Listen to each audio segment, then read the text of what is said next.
I'm Yanisheng, and let's take a shallow dive into the GLA Hole and rebuild mechanics. Alright, let's wet our tootsie now. All that is the mechanic is a simple module tag, and that module tag is rebuild hull expose die. That means is when it dies, it'll turn into this particular hull name, but this particular hull name, besides the fact that it has a max HP amount, is actually not a hull name.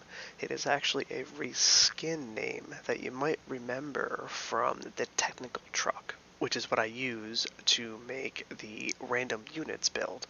If we head over to the faction build-in, we will find the GLA Hole at the very top, the first actual input in the game. And as you can see, it says object reskins with it later in this file. So if you want to enter your own version of it, you need to add it below in this file, unless you want to create your own GLA Hole and then rename it and put the files under that. But we're not going to worry about that.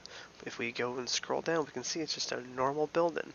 I don't even know why they bothered to put the cost or the prerequisites or the vision. I mean, the vision I can kind of understand because of the cloudiness, the fog of war. The armor makes sense because it's armor. The health doesn't make any sense because the module tag has its own, but it also has this input right here, which is the rebuild hull behavior module tag, which causes a unit to come out, in this case the GLA infantry worker, to rebuild it, and it takes 20 seconds for that unit to come out.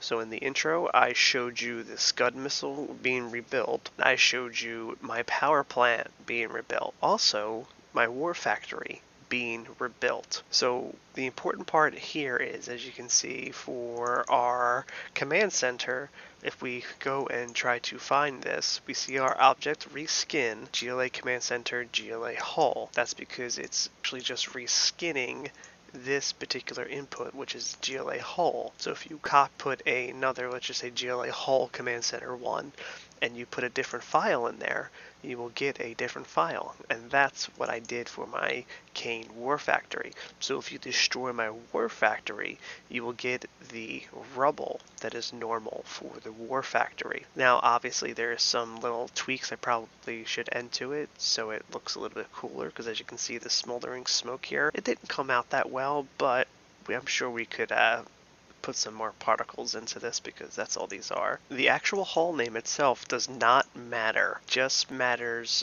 that it exists. So if you want to put the GLA Hull Command Center for all of the buildings, which is actually what I originally did this in high school 20 years ago, doesn't matter. I only recently reskinned it as my Kane version for the War Factory, just as a test, just to make this video. So just a quick recap, all you need to do is place this module tag on any building whatsoever, and you will have that building rebuild. And as you can see on the screen right now, I have them all named the same. I wasn't joking. These are all different buildings, and that's actually all that I have for this. That's why I made it a shallow dive, because it's really that simple. If you have any questions, comments, curiosities, feel free to drop them in the comment section below, and don't forget to check the description for the modding manual and all that good stuff. And this is tutorial 98. Working on tutorial 99 and 100. I'm not sure what they are. These might be it. I'm not sure. Alright, see you around.